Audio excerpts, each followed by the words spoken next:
À Thanksgiving, mes parents nous ont frappés, mes enfants et moi, devant tout le monde, parce que je refusais de payer le loyer mensuel de 5,000 $ de ma sœur. Maman a hurlé, paie le loyer de ta sœur ou sors d'ici tout de suite. Papa m'a attrapé à la gorge et m'a jeté contre le mur. Fille inutile. Quand mon fils de 8 ans a essayé de me protéger, mon père lui a donné un violent coup de pied dans les côtes. Reste à terre. Ma sœur regardait, un sourire en coin, tout en mangeant de la dinde. Il était temps qu'il te donne une leçon. Maman a giflé ma fille au visage. Ta mère est une sorcière égoïste. Mon oncle nous a jeté son verre dessus. Paix ou part. Nous étions tous en pleurs et couverts de bleu, tandis que tout le monde riait. J'ai pris mes enfants et je suis parti sans dire un mot. Maintenant, ils regrettent ce qu'ils ont fait. Le trajet de retour, après ce dîner de Thanksgiving, a duré 40 minutes, mais je serais incapable de vous citer un seul point de repère croisé en chemin. Mes mains agrippaient le volant si fort que mes jointures étaient devenues blanches comme l'os. Dans le rétroviseur, je regardais ma fille de 10 ans, Megan, presser un sac de petits pois surgelés contre sa joue enflée. Mon fils de 8 ans, Tyler, était assis voûté sur son siège, un bras enroulé autour de ses côtes, les larmes coulant silencieusement sur son visage. Aucun d'eux ne parlait. Ce silence semblait plus lourd que n'importe quel mot. Du sang coulait de ma lèvre fendue sur mon chemisier. Ma gorge palpitait là où les doigts de mon père s'étaient enfoncés dans ma trachée. Chaque déglutition envoyait une douleur aiguë, irradiant dans tout mon cou. Le goût métallique du sang se mêlait à la saveur amère de l'humiliation. Je gardais les yeux fixés vers l'avant, refusant de laisser mes enfants me voir m'effondrer complètement. Ils avaient besoin que je sois forte, là, tout de suite. Même si tout en moi était brisé, nous sommes entrés dans notre allée alors que le soleil commençait à se coucher, projetant de longues ombres sur la pelouse. J'ai coupé le moteur, mais je ne pouvais plus bouger. Mon corps semblait déconnecté de mon esprit, fonctionnant sur une sorte de pilote automatique primitif, qui nous avait ramenés à bon port. Le sanglot discret de Megan, venant de la banquette arrière, a finalement brisé ma paralysie. Je suis sorti et j'ai ouvert leur portière, les aidant tous les deux à rentrer avec des mains tremblantes. La maison semblait différente, d'une certaine manière. En franchissant notre porte d'entrée, j'ai vu notre modeste foyer avec un regard nouveau. Le canapé confortable sur lequel Tyler avait sauté d'innombrables fois. La table de cuisine où Megan faisait ses devoirs chaque après-midi. Les photos de famille alignées dans le couloir. C'était chez nous. C'était sûr.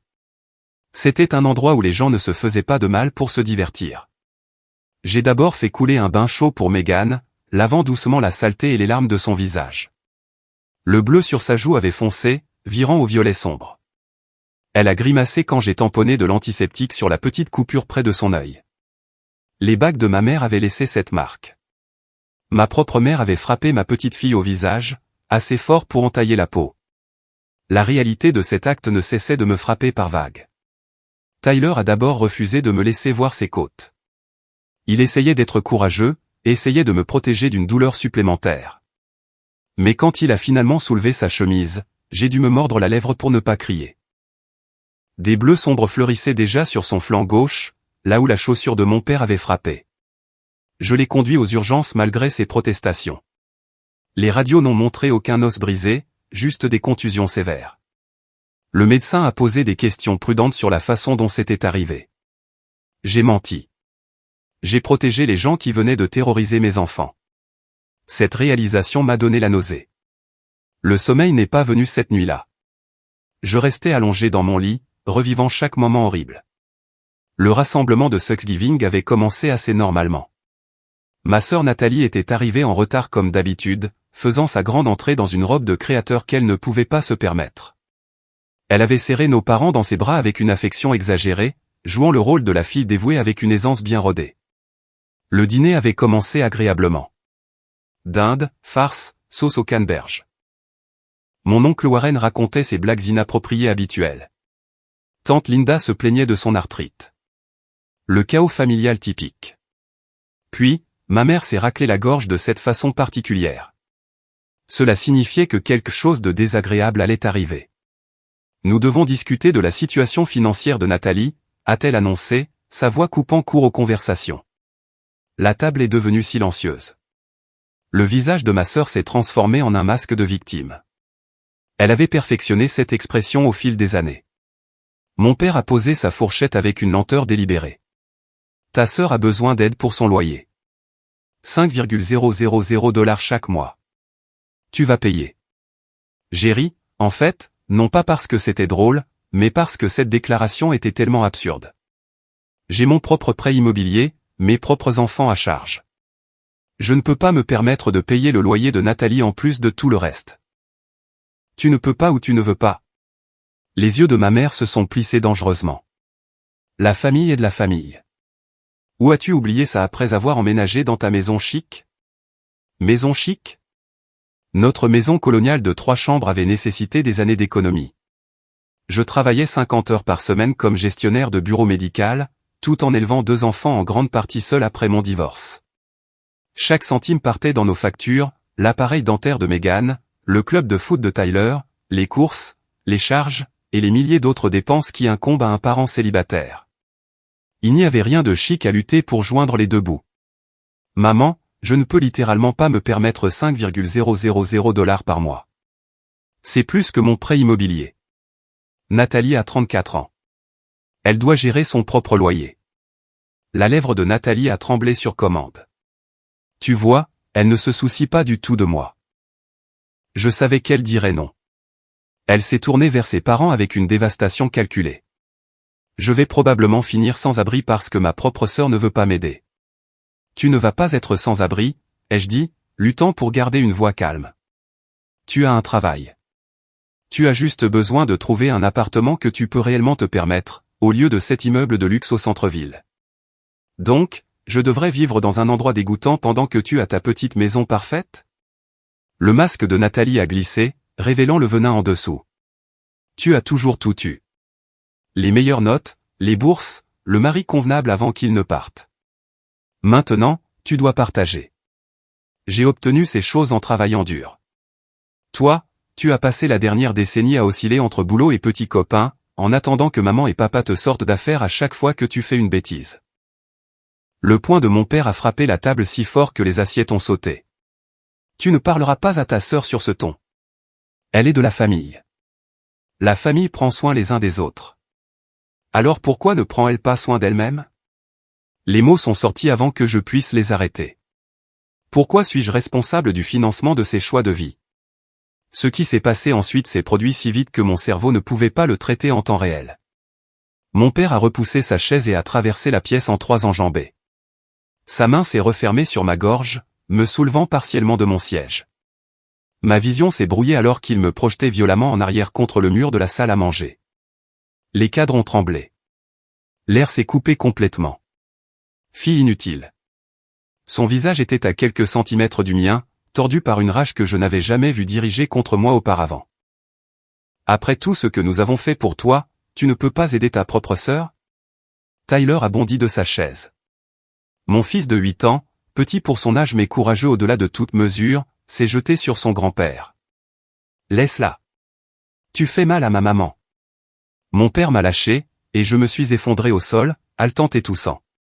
À travers mes yeux larmoyants, je l'ai vu attraper Tyler par les épaules. Le coup de pied est parti, rapide et brutal. Le petit corps de Tyler s'est plié sous l'impact. Il a heurté le sol durement, le souffle coupé. Reste à terre. Mon père se tenait au-dessus de mon fils comme une sorte de monstre sorti d'un cauchemar. Cet homme qui m'avait appris à faire du vélo, qui m'avait conduite à l'hôtel à mon mariage, venait de donner un coup de pied à un enfant. Son propre petit-fils. J'ai rampé vers Tyler, mais ma mère m'a barré la route. Peut-être que maintenant tu apprendras le respect. Peut-être que maintenant tu comprendras tes responsabilités. Meghan a commencé à pleurer, sa chaise raclant le sol alors qu'elle se dirigeait vers son frère. Ma mère s'est retournée vers elle avec une vitesse effrayante. La gifle a résonné dans la salle à manger. La tête de Meghan a basculé sur le côté, le choc et la douleur fleurissant sur son visage. Ta mère est une sorcière égoïste. A hurlé ma mère à ma fille. Elle a de l'argent pour sa jolie maison, mais elle ne veut pas aider la famille. L'oncle Warren, ivre après sa 3e bière, a pris son verre et a vidé le contenu sur ma tête alors que j'étais agenouillé au sol.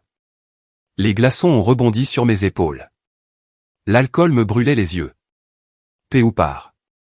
Nièce bonne à rien. Pendant tout ce temps, Nathalie était assise à table, mangeant calmement de la dinde. Elle a croisé mon regard et a souri, fourchette à la bouche. Il était temps qu'il te donne une leçon. Tu as toujours pensé que tu valais mieux que tout le monde. Les autres parents n'ont rien fait. Tante Linda étudiait sa serviette. Le cousin Michael trouvait soudain son téléphone fascinant. Le frère de ma mère, James, et sa femme Suzanne, ont échangé des regards mal à l'aise mais sont restés assis. Personne n'est intervenu. Personne ne nous a défendus. Ils ont juste regardé ma famille se faire brutaliser pour une histoire de loyer. J'ai rassemblé mes enfants. Tyler pouvait à peine marcher. Megan sanglotait contre mon épaule. Nous avons trébuché vers la porte tandis que mes parents hurlaient encore des insultes dans notre dos. Ingrate. Égoïste. Mauvaise fille. Mauvaise mère. Les mots nous ont suivis jusque dans la froide soirée de novembre. Cette nuit-là, après la visite à l'hôpital, les bains et les tentatives ratées de réconfort, j'ai pris une décision. Allongé dans l'obscurité, écoutant mes enfants pleurer dans leur chambre, quelque chose de fondamental a changé en moi. Les gens qui m'avaient élevé, qui étaient censés m'aimer et me protéger, avaient physiquement attaqué mes enfants. Il n'y avait pas de retour possible après ça. Aucune excuse ne pouvait réparer cela. Aucune raison ne pouvait le justifier. J'ai pris ma journée le lendemain. Après avoir mis les enfants dans le bus avec des câlins supplémentaires et la promesse que tout irait bien, je suis allé voir un avocat en ville. Richard Patterson s'était occupé de mon divorce 3 ans plus tôt. Il était minutieux, stratégique, et avait la réputation de gagner les affaires difficiles. J'ai besoin de documenter ce qui s'est passé, lui ai-je dit, en lui montrant les photos que j'avais prises de nos blessures, le visage tuméfié de Megan, les côtes décolorées de Tyler, les marques sur mon cou. J'ai besoin de protéger mes enfants de ma famille. L'expression de Richard s'est assombrie en examinant les images. C'est une agression. Plusieurs chefs d'accusation contre des mineurs. Vous avez déposé une plainte à la police? Pas encore. Ma voix tremblait. Ce sont mes parents, ma sœur.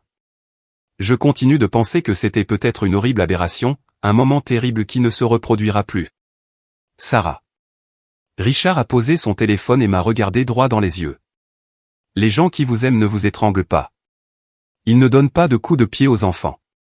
Ce n'était pas de la discipline ou de l'amour vache. C'était de la violence, dont ont été témoins plusieurs personnes qui n'ont rien fait pour l'arrêter. Vos enfants ont besoin que vous les protégiez, même si cela signifie les protéger de leurs propres grands-parents. Il avait raison. Je savais qu'il avait raison. Mais le reconnaître signifiait accepter que ma famille d'origine était fondamentalement brisée. Cela signifiait admettre que les gens qui m'avaient élevé étaient capables d'une cruauté horrible. Cela signifiait que mes enfants grandiraient sans grands-parents, tantes, oncles, cousins. Le poids de cette réalité m'écrasait la poitrine. Nous sommes allés au poste de police ensemble. Faire ma déposition semblait irréel, décrire les mains de mon père autour de ma gorge, expliquer comment ma mère avait frappé ma fille, raconter que mon oncle avait jeté son verre, détailler le sourire narquois de Nathalie pendant que tout cela se passait. L'officier qui prenait des notes gardait une neutralité professionnelle, mais j'ai vu le jugement passer dans ses yeux. Pourquoi étais-je resté si longtemps? Pourquoi avais-je soumis mes enfants à cet environnement? Parce qu'ils étaient ma famille, voulais-je dire. Parce que je gardais l'espoir qu'ils changeraient. Parce que je les aimais malgré tout. Parce que s'éloigner de sa famille semblait impossible jusqu'à ce que cela devienne absolument nécessaire. L'officier m'a informé que, vu la gravité de l'agression, particulièrement contre des mineurs, le procureur engagerait probablement des poursuites, que je le veuille ou non.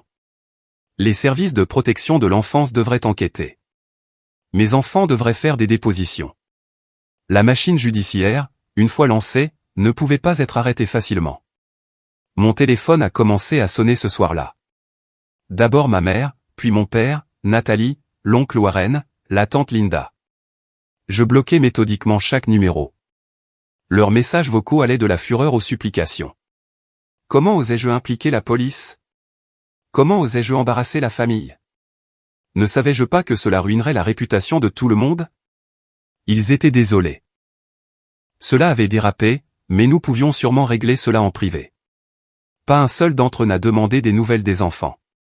Pas un seul n'a exprimé de remords sincères pour le traumatisme qu'ils avaient infligé. Ils étaient désolés de faire face aux conséquences, pas désolés de ce qu'ils avaient fait. Tyler a refusé d'aller à l'école pendant 3 jours. Il avait peur. Il a admis doucement que grand-père pourrait venir et lui faire mal à nouveau. J'ai retiré les 2 enfants de l'école et nous avons roulé 2 heures jusqu'à la maison du lac de mon amie Monica. Elle et sa famille voyageaient pour le week-end férié. Elle nous avait offert la maison vide sans hésitation après que je l'ai appelée en pleurant le soir de Thanksgiving. Ces jours loin de tout ressemblaient à une existence dans une bulle, hors de la vie normale. Nous avons fait des biscuits, des puzzles, regardé des films enroulés dans des couvertures. Le bleu de Meghan est passé lentement du violet au jaune-vert. Les côtes de Tyler faisaient moins mal chaque jour. Nous ne parlions pas de ce qui s'était passé. Nous existions simplement ensemble dans notre petite poche de sécurité. Mais la réalité nous attendait à la maison. L'enquête policière avançait.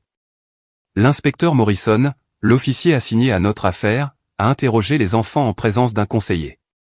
Il a interrogé les proches qui avaient été au dîner. La plupart ont prétendu n'avoir rien vu clairement.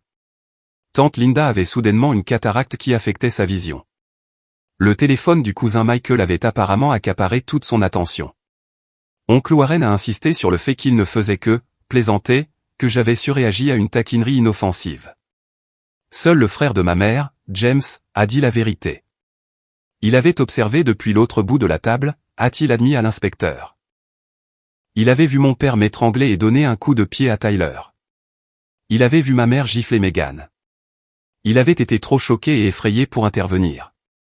Sa déposition corroborait tout ce que j'avais rapporté. Le procureur a déposé des accusations. Agression. Agression sur mineur. Mise en danger d'enfant. Mes parents faisaient face à de multiples chefs d'accusation. Oncle Warren a été inculpé également pour sa participation. Nathalie, malgré son absence d'implication physique, risquait des poursuites potentielles comme complice pour avoir encouragé la violence. Mes appels téléphoniques sont passés des membres de la famille en colère à leurs avocats. Des accords de plaidoyer ont été discutés. L'avocat de mon père le dépeignait comme un homme qui avait perdu son calme une fois en 60 ans. L'avocat de ma mère la décrivait comme une grand-mère qui n'avait jamais fait de mal à personne avant cet incident isolé. Le représentant légal de l'oncle Warren prétendait que l'ivresse diminuait sa culpabilité. Richard m'a conseillé de refuser tout accord qui n'inclurait pas des ordonnances restrictives strictes et une thérapie obligatoire. Au moment où vous montrez de la clémence, a-t-il expliqué, ils verront cela comme une faiblesse. Ils reviendront. Ils testeront les limites. La sécurité de vos enfants dépend de conséquences fermes. Le tribunal a émis des ordonnances restrictives temporaires. Mes parents ne pouvaient pas s'approcher à moins de 150 mètres de moi ou de mes enfants. Ils ne pouvaient pas nous contacter directement ou par des tiers. Une violation signifierait une arrestation immédiate. Les mêmes restrictions s'appliquaient à l'oncle Warren et à Nathalie. J'ai changé mon numéro de téléphone. Nous avons fait installer un système de sécurité. J'ai notifié à l'école que j'étais la seule autorisée à récupérer les enfants. Chaque précaution semblait paranoïaque jusqu'à ce que je me souvienne des mains de mon père autour de ma gorge. Alors, plus rien ne semblait excessif. Noël approchait. Ce seraient nos premières fêtes sans la famille élargie. J'ai acheté un sapin artificiel et j'ai laissé les enfants le décorer comme ils voulaient. Meghan a mis toutes les décorations d'un côté. Tyler a accroché des sucres d'orge sur chaque branche disponible. C'était chaotique et parfait. La veille de Noël, quelqu'un a frappé à notre porte. J'ai vérifié la caméra de sécurité et j'ai vu mon père debout sur le porche, tenant un cadeau emballé. Il violait l'ordonnance restrictive juste en étant là. J'ai appelé la police pendant que Tyler et Meghan se cachaient dans ma chambre. Les officiers sont arrivés en quelques minutes. À travers la caméra, j'ai vu le visage de mon père passer de la contrition à la rage quand il a réalisé que je les avais appelés. « Je veux juste voir mes petits-enfants », a-t-il crié alors qu'il le menottait. Quel genre de fille empêche des enfants de voir leur grand-père? Le genre de fille qui protège ses enfants de la violence, ai-je pensé, sans le dire. Il a passé la nuit en prison. Son avocat a arrangé sa libération sous caution le lendemain matin. Le juge a ajouté des restrictions supplémentaires et a averti qu'une autre violation entraînerait des conséquences graves. L'avocat de mon père a contacté le mien par les voies officielles, demandant une réunion pour discuter d'une résolution. Richard a déconseillé de le faire. Laissez le processus judiciaire suivre son cours, a-t-il dit. Ils veulent que vous vous sentiez coupable. Ils veulent que vous vous demandiez si vous faites la bonne chose, mais vous avez vu de quoi ils sont capables quand ils veulent quelque chose. Ne leur donnez pas une autre opportunité. Janvier a apporté les audiences préliminaires. J'y ai assisté avec Richard, laissant les enfants à Monica. Assise dans cette salle d'audience, voyant mes parents en vêtements formels, l'air respectable et plein de remords, j'avais l'impression d'exister dans une réalité alternative. C'étaient les gens qui avaient célébré ma remise de diplôme universitaire, qui m'avaient organisé une fête prénatale, qui m'avaient aidé à emménager dans mon premier appartement. C'étaient aussi les gens qui avaient brutalement attaqué ma famille pour de l'argent. Les deux pouvaient être vrais simultanément. L'accusation a présenté les preuves méthodiquement, photographie des blessures, rapports médicaux, déposition de police, le témoignage de James sur ce qu'il avait vu. Les avocats de la défense ont argumenté sur des malentendus et des disputes familiales exagérées. Ils m'ont dépeinte comme vindicative, utilisant mes enfants comme des armes dans une querelle imaginaire. La juge n'a pas marché. Elle a prolongé les ordonnances restrictives jusqu'à la date du procès. Elle a exigé des évaluations psychiatriques pour mes parents et l'oncle Warren. Elle leur a ordonné de n'avoir aucun contact avec des dizaines de témoins potentiels, les isolant ainsi efficacement de leur cercle social. En les regardant quitter le tribunal, conférant avec leurs avocats en chuchotements urgents, je n'ai rien ressenti. Pas de satisfaction, pas de justification, pas d'amour persistant. Juste un espace vide là où ces relations existaient auparavant. Ma collègue Jennifer m'a surprise en train de pleurer dans les toilettes du bureau une semaine plus tard. J'avais si bien tenu le coup jusqu'à ce moment-là, mais quelque chose dans les lumières fluorescentes et le distributeur de savon institutionnel a brisé mes défenses. Elle m'a tenu pendant que je sanglotais toute l'histoire. Mes propres parents, ne cessais-je de dire. Comment j'explique ça à mes enfants? Comment je les aide à comprendre que les gens qui sont censés les aimer inconditionnellement sont capables de ce genre de cruauté? Jennifer n'a pas offert de platitude. Elle a juste écouté. Puis elle a partagé sa propre histoire sur la rupture avec son père alcoolique après qu'il ait mis ses enfants en danger. Les gens te jugeront, a-t-elle dit doucement. Ils te diront que la famille, c'est tout. Que tu devrais pardonner. Que tout le monde mérite une seconde chance. Mais ces gens n'ont pas vu ton fils se faire frapper. Ils n'ont pas vu ta fille se faire gifler. Tu es la seule qui puisse décider de ce qui est acceptable pour tes enfants. Le procès était prévu pour mars. À mesure que la date approchait, mon anxiété s'intensifiait. Les enfants devraient témoigner. Ils devraient raconter cette nuit devant des étrangers, devant leurs grands-parents. Tyler en faisait des cauchemars. Megan a développé des maux d'estomac liés au stress. Richard a arrangé une rencontre avec le procureur au préalable pour voir la salle d'audience quand elle était vide, pour comprendre le processus. La procureure, une femme nommée Patricia Reeves, était douce mais minutieuse. Elle a tout expliqué en termes adaptés à leur âge. Elle leur a promis qu'ils auraient des pauses s'ils en avaient besoin. Elle leur a assuré qu'ils étaient courageux de dire la vérité. 2 semaines avant le procès, l'avocat de ma mère a demandé une autre réunion. Cette fois, Richard a pensé que nous devrions écouter. Nous nous sommes réunis dans une salle de conférence à son bureau. L'avocate de ma mère, une femme élégante dans un tailleur coûteux, a présenté un accord de plaidoyer. Mes parents plaideraient coupables pour des charges réduites. Ils ne feraient pas de prison mais seraient en probation pendant 3 ans. Ils suivraient une thérapie de gestion de la colère et une thérapie familiale mandatée par le tribunal. Les ordonnances restrictives resteraient en place. Plus important encore, ils contribueraient à un fonds fiduciaire pour l'éducation future et les dépenses de thérapie de Tyler et Megan. 50,000 $ chacun, soit 100,000 $ au total. Mes clients regrettent profondément ce qui s'est passé, a dit l'avocate avec fluidité. Ils ont laissé leurs émotions concernant la loyauté familiale l'emporter sur leur bon jugement. Ils sont prêts à faire amende honorable de toutes les manières possibles. Est-ce qu'ils admettent que ce qu'ils ont fait était mal, ai-je demandé. Pas qu'ils regrettent les conséquences, mais qu'attaquer mes enfants était fondamentalement, moralement mal? L'avocate a hésité. Cette pause m'a tout dit. Ils reconnaissent que leurs actions étaient inappropriées et ont causé du tort. Inapproprié. Un mot si aseptisé pour étrangler quelqu'un. Un terme si clinique pour donner un coup de pied à un enfant. J'ai regardé Richard, qui restait professionnellement neutre. C'était ma décision.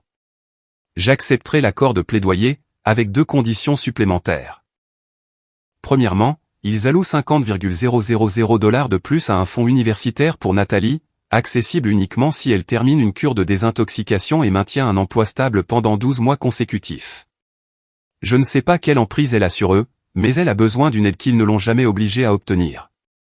Deuxièmement, l'oncle Warren contribue à hauteur de 25,000 $ au fonds des enfants, en guise de restitution. L'avocate de ma mère a hoché la tête lentement. Je présenterai ces termes à mes clients et aux représentants de Monsieur Warren. Ils ont accepté. Tous. Le procès a été annulé. L'audience de plaidoyer a été programmée à la place.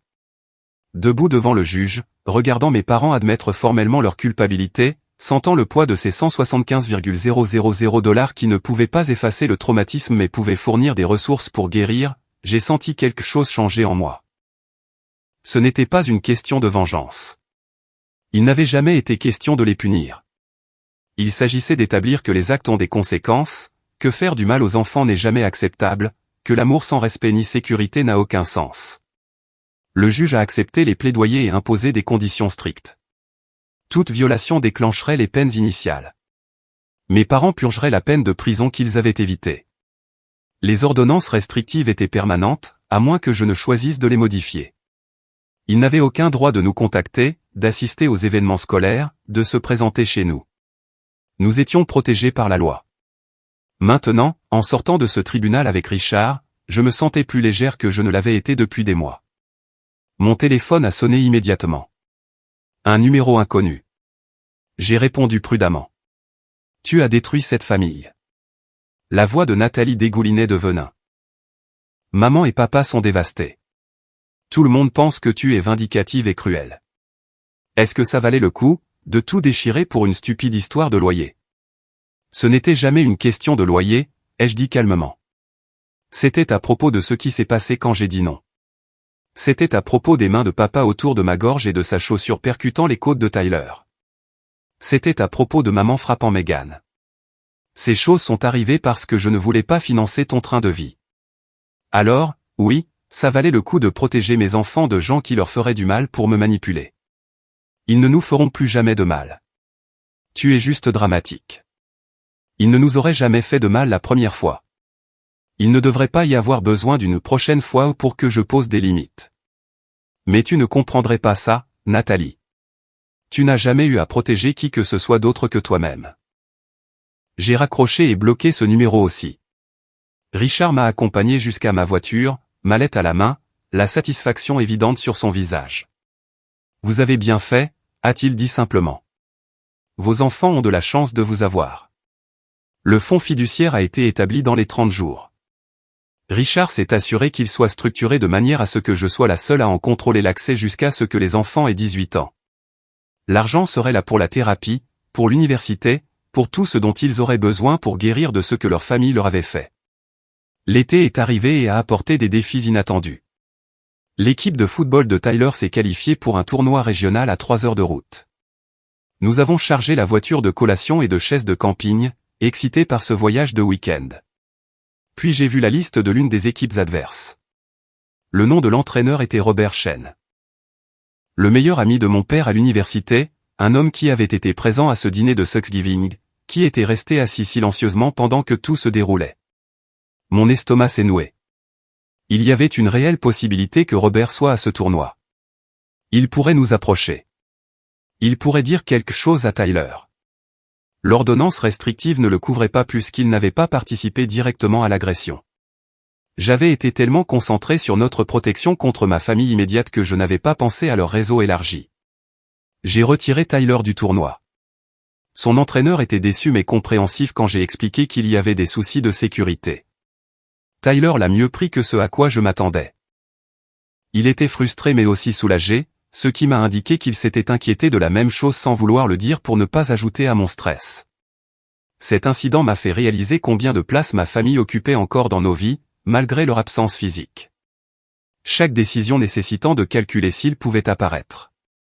Chaque événement public signifiait scanner la foule à la recherche de visages familiers, spectacles scolaires, courses au supermarché, rendez-vous médicaux. Il nous hantait sans jamais être présent. Richard a suggéré que j'envisage de déménager dans une autre ville. Pas fuir, a-t-il précisé, mais choisir un nouveau départ où nous ne serions pas constamment en train de regarder par-dessus notre épaule. L'idée a fait son chemin. Peut-être que la distance aiderait.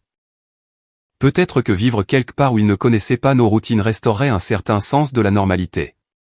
J'ai commencé à chercher des villes à distance de trajet de mon travail, rien de trop loin, mais assez de séparation pour sentir que nous avions créé un espace entre notre passé et notre futur.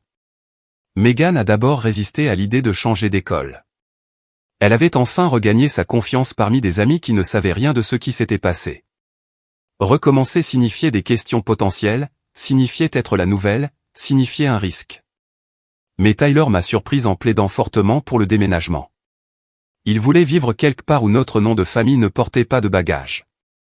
Quelque part où il pourrait juste être un enfant qui joue au foot, pas le petit-fils dans cette histoire de famille dont tout le monde avait entendu parler. Les petites villes ont la mémoire longue et des chaînes de ragots encore plus longues. Nous avons fait un compromis. Nous resterions jusqu'à la fin de l'année scolaire, donnant à Megan le temps de faire ses adieux correctement. Puis nous déménagerions pendant les vacances d'été pour que les deux enfants puissent prendre un nouveau départ à l'automne. Cela nous donnait un objectif vers lequel travailler, un but tangible qui représentait aller de l'avant plutôt que simplement s'éloigner. Des mois ont passé. Le printemps a apporté un temps plus chaud et des humeurs plus légères. Tyler a repris le foot. Megan a rejoint la pièce de théâtre de l'école. Nous avons développé de nouvelles traditions qui n'impliquaient pas la famille élargie, petit déjeuner crêpes le dimanche, soirée cinéma le vendredi, sortie glace spontanée après l'école. Notre petite unité de 3 créait sa propre définition de la famille. Ma tante Paula, la sœur de ma mère avec qui elle était brouillée et qui avait déménagé à l'autre bout du pays il y a des années, a repris contact après avoir entendu parler de tout cela par le téléphone arabe familial. Elle avait coupé les ponts avec mes parents des décennies plus tôt à cause de leur comportement toxique et de leur manipulation. Elle avait essayé de me prévenir, disait-elle, mais j'avais été trop jeune pour comprendre. Paula a pris l'avion pour nous rendre visite. Elle a rencontré les enfants et les a tout de suite adorés. Elle a partagé des histoires sur les schémas de comportement de ma mère, la façon dont elle avait toujours favorisé Nathalie tout en attendant de moi que je sois responsable de tout le monde. Elle a validé tout ce que j'avais eu du mal à comprendre sur la dynamique de ma famille. Ils ont fait de toi la gardienne, a expliqué Paula autour d'un café pendant que les enfants jouaient dans le jardin. Tu étais censé réussir assez pour les faire briller, mais jamais assez pour échapper à leur contrôle. Nathalie a eu le droit d'être l'éternel enfant qui avait besoin d'être sauvé. Ces rôles ont été assignés avant même que tu saches ce qu'étaient des rôles. Avoir cette perspective extérieure, cette confirmation que je n'étais pas folle ou ingrate, a aidé plus que je ne pourrais l'exprimer. Paula est devenue la figure de grand-mère dont mes enfants avaient besoin. Elle nous appelait en vidéo chaque semaine. Elle envoyait des cartes d'anniversaire et des colis. Elle offrait de l'amour sans condition ni attente. 1 an après cet horrible Thanksgiving, nous avons organisé notre propre dîner. Juste nous 3 au début, jusqu'à ce que Monica et sa famille se joignent à nous, ainsi que ma collègue Jennifer avec ses enfants, et Paula qui est venue d'Arizona.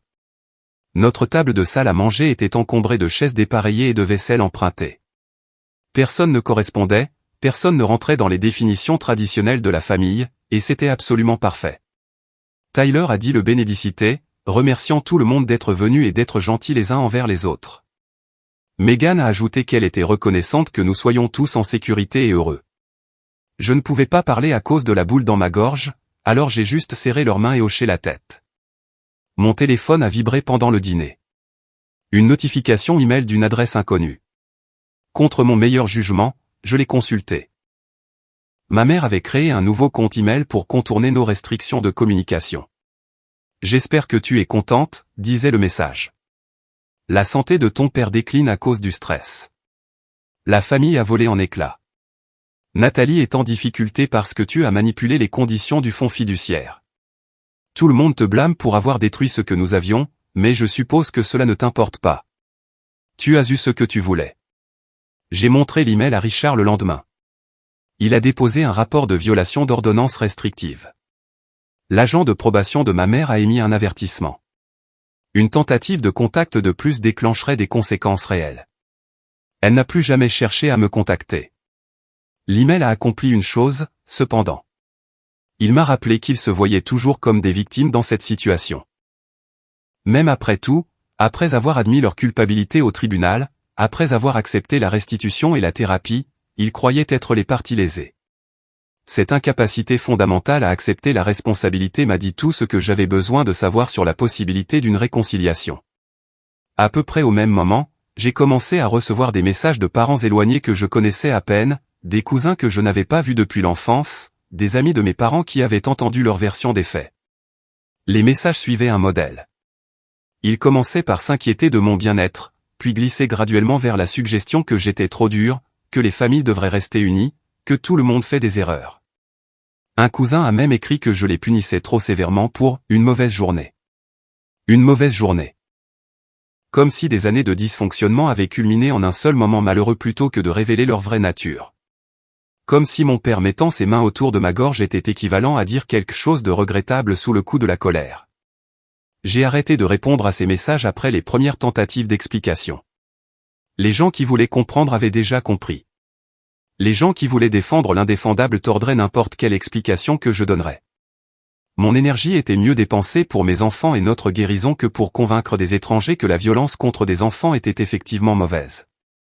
Les séances de thérapie ont continué tout au long de cette année. Tyler a travaillé sur sa peur des figures d'autorité masculine avec un conseiller patient nommé Dr Graham. Megan a abordé son anxiété concernant les rassemblements familiaux et a appris des stratégies d'adaptation pour les moments où elle se sentait en danger. J'ai traité mon propre deuil compliqué de la perte de mes parents, tout en ressentant simultanément un soulagement de leur absence. Le docteur Graham a expliqué quelque chose lors d'une séance qui a changé ma perspective entièrement. Il a dit que les enfants de parents toxiques passent souvent toute leur vie à essayer de gagner un amour qui aurait dû leur être donné librement. Nous nous tordons dans des formes qui pourraient enfin rendre nos parents fiers, pourraient enfin les faire nous choisir, pourraient enfin prouver que nous sommes dignes de leur affection. La violence à Thanksgiving n'avait pas tant créé un nouveau traumatisme qu'elle avait brisé l'illusion que l'amour viendrait si je faisais juste assez d'efforts. Laisser aller cet espoir a fait plus mal que les blessures physiques. Les bleus se sont estompés en quelques semaines. La blessure émotionnelle d'accepter que mes parents ne seraient jamais ceux dont j'avais besoin a pris beaucoup plus de temps à guérir. Mais son email persistait dans mon esprit malgré tout. Avais-je détruit la famille? Oui, probablement. La version qui existait auparavant était irrémédiablement brisée. Mais cette famille avait été bâtie sur le dysfonctionnement, sur l'attribution de rôles et l'attente de conformité, sur la priorité donnée aux apparences plutôt qu'à notre bien-être réel. Peut-être avait-elle besoin d'être détruite. La famille que nous avions construite à la place semblait différente, plus petite, mais infiniment plus saine. Tyler grandissait en sachant qu'il n'avait pas à tolérer les abus de qui que ce soit, même des gens qui prétendaient l'aimer. Megan a appris qu'elle méritait respect et gentillesse. Ils comprenaient tous les deux que la vraie famille signifiait sécurité, pas obligation. Parfois, je passais devant la maison de mes parents. Je ne m'arrêtais jamais, ne ralentissais jamais, mais je regardais les fenêtres familières et me demandais s'ils comprenaient vraiment ce qu'ils avaient perdu. Pas seulement l'accès à leurs petits-enfants, mais l'opportunité d'être de meilleures personnes. Ils avaient choisi la cruauté plutôt que la communication, la violence plutôt que la vulnérabilité, et maintenant ils passeraient le reste de leur vie avec ce choix. Nathalie a fini par terminer l'obligation de thérapie pour accéder à son fonds fiduciaire. Elle a tenu 8 mois à un poste de gestion dans le commerce de détail avant de démissionner de façon dramatique. Les conditions du fonds fiduciaire se sont réinitialisées. Elle devrait recommencer à zéro. Mes parents ne pouvaient pas la renflouer cette fois. Une partie de l'accord de plaidoyer précisait qu'ils ne pouvaient pas lui fournir de soutien financier au-delà des nécessités de base. Ils avaient finalement été forcés d'arrêter de l'entretenir dans ses travers. J'ai entendu par Paula que Nathalie avait réemménagé avec nos parents. Ils vivaient tous les trois dans cette maison, me blâmant probablement pour leur situation sans jamais examiner leur propre choix. Paula a dit que ma mère avait vieilli de façon spectaculaire, que mon père quittait rarement son fauteuil inclinable, que Nathalie avait pris du poids et se souciait rarement de son apparence désormais. L'image de l'amour qu'elle avait cultivée s'était apparemment dissoute sans le soutien financier pour la maintenir. Une partie de moi se sentait désolée pour eux. Une petite partie, cachée derrière toute la colère, la blessure et l'instinct de protection. Ils avaient construit toute leur vision du monde autour de certaines hypothèses sur la hiérarchie familiale et l'obligation. Et quand ces hypothèses ont volé en éclats, ils n'avaient plus rien sur quoi construire. Ils avaient perdu leur bouc émissaire et leur enfant roi en une soirée. Maintenant, ils n'avaient plus qu'eux-mêmes et les conséquences de leurs propres actions. Mais la sympathie ne signifiait pas que je voulais un contact. Cela ne signifiait pas que je regrettais les limites que j'avais établies. On peut ressentir de la compassion pour la souffrance de quelqu'un tout en maintenant qu'il a mérité cette souffrance par ses propres choix. Ces concepts ne sont pas mutuellement exclusifs. Le processus de déménagement est devenu thérapeutique de façon inattendue. Emballer notre maison signifiait littéralement mettre en boîte ce chapitre de nos vies. Chaque pièce vidée représentait une distance par rapport au traumatisme. Les enfants décoraient les cartons de leurs affaires avec des marqueurs et des autocollants, transformant un processus stressant en projet artistique. Nous mettions la musique à fond pendant que nous travaillions. Nous commandions des pizzas quand nous étions trop fatigués pour cuisiner. Nous en avons fait une aventure plutôt qu'une fuite. Notre nouvelle maison se trouvait dans un quartier à 40 km de notre ancienne, assez près pour que je puisse garder mon travail, assez loin pour qu'il soit improbable que nous croisions par hasard quelqu'un du cercle social de ma famille. Elle avait un plus grand jardin où Tyler pourrait s'entraîner au foot. Elle avait un sous-sol aménagé que Megan a réclamé pour ses projets artistiques. Elle avait un porche où je pouvais boire mon café le matin et regarder le soleil se lever sur des rues que mes parents n'avaient jamais empruntées. La première nuit dans la nouvelle maison, nous avons dormi sur des matelas gonflables parce que le camion de déménagement n'arriverait que le lendemain. Les enfants trouvaient ça hilarant, comme faire du camping à l'intérieur. Nous nous sommes racontés des histoires de fantômes avec des lampes de poche, même si les fantômes étaient la chose la moins effrayante que nous ayons affrontée. Tyler s'est endormi le premier, étendu sur son matelas avec un abandon total. Megan a tenu plus longtemps, parlant doucement de ses espoirs de se faire des amis à la nouvelle école. « Tu penses qu'on sera heureux ici ?» a-t-elle demandé juste avant de s'assoupir. « Je pense que nous nous rendrons heureux ici », ai-je répondu. Le bonheur n'est pas quelque chose qui nous arrive simplement. C'est quelque chose que nous construisons. Elle a semblé satisfaite de cette réponse. En quelques minutes, sa respiration s'est régularisée dans le sommeil. Je suis resté éveillé dans l'obscurité de notre nouveau foyer, écoutant le repos paisible de mes enfants, et j'ai senti quelque chose s'apaiser en moi. Nous avions survécu. Plus que cela, nous avions riposté et gagné. Pas gagné dans un sens dramatique hollywoodien, mais gagné le droit de vivre sans peur, de construire nos propres traditions, de définir la famille selon nos propres termes. Si l'un d'entre eux a changé un jour, je ne le saurai jamais. C'était l'étrange réalité de couper complètement les liens familiaux. Ils continuaient d'exister quelque part dans le monde, vivant des vies dont je ne faisais pas partie, peut-être en grandissant ou peut-être en restant exactement les mêmes. Mais leur croissance, ou leur absence de croissance, n'était plus ma responsabilité. Ma responsabilité était envers les deux enfants qui dépendaient de moi, qui avaient été blessés par des gens en qui ils auraient dû pouvoir avoir confiance, qui méritaient chaque once de protection et d'amour que je pouvais fournir. Tout le reste était secondaire. 3 ans après ce Thanksgiving, Tyler m'a demandé s'il reverrait un jour ses grands-parents. Nous rentrions de l'entraînement de foot, coincés dans les embouteillages, juste tous les deux. La question est sortie de nulle part, me prenant au dépourvu. Je ne sais pas, ai-je répondu honnêtement. Probablement pas tant que tu es encore un enfant. Peut-être quand tu seras adulte, si tu décides que tu le veux, ce sera ton choix à faire. Il est resté silencieux un moment, assimilant l'information. Puis, je ne pense pas que je le veuille. C'est d'accord ? Plus que d'accord. Tu as le droit de décider qui est dans ta vie en fonction de la façon dont ils te traitent, pas en fonction de tes liens de parenté avec eux. Il a hoché la tête, satisfait de cette réponse. La conversation s'est terminée aussi naturellement qu'elle avait commencé. Il avait eu besoin de la permission de ressentir ce qu'il ressentait déjà. J'avais besoin de savoir que mon fils comprenait qu'il contrôlait ses propres limites. En regardant en arrière maintenant, je peux voir toute l'expérience clairement. Les années de dysfonctionnement subtil qui ont mené à ce moment explosif. Les façons dont j'avais permis le mauvais comportement en restant silencieuse, en trouvant des excuses, en priorisant la paix sur la protection. Le moment de violence qui a finalement brisé mes illusions sur qui étaient ces gens. Si je pouvais revenir en arrière et changer quelque chose, je ne changerais pas le fait de leur avoir tenu tête pour le loyer de Nathalie. Ce refus n'était pas le problème. C'était le catalyseur qui a révélé le problème. Ils avaient toujours été capables de cette cruauté, je ne leur avais simplement jamais donné de raison suffisante de la montrer avant. Est-ce que je préviendrais mon moi plus jeune ? Lui dirais-je de poser des limites plus tôt pour protéger les enfants de gens qui finiraient par leur faire du mal? Peut-être. Mais peut-être avions-nous besoin de traverser ce feu particulier pour atteindre cet endroit de paix et de clarté de l'autre côté. Certaines leçons coûtent tout pour être apprises. Celle-ci m'a coûté ma famille d'origine, la relation de mes enfants avec leurs grands-parents, l'illusion confortable que les liens du sang signifiaient un amour inconditionnel. Mais elle nous a appris que la sécurité compte plus que la tradition, que le respect est non négociable, que parfois la famille que l'on choisit est plus forte que la famille dans laquelle on est.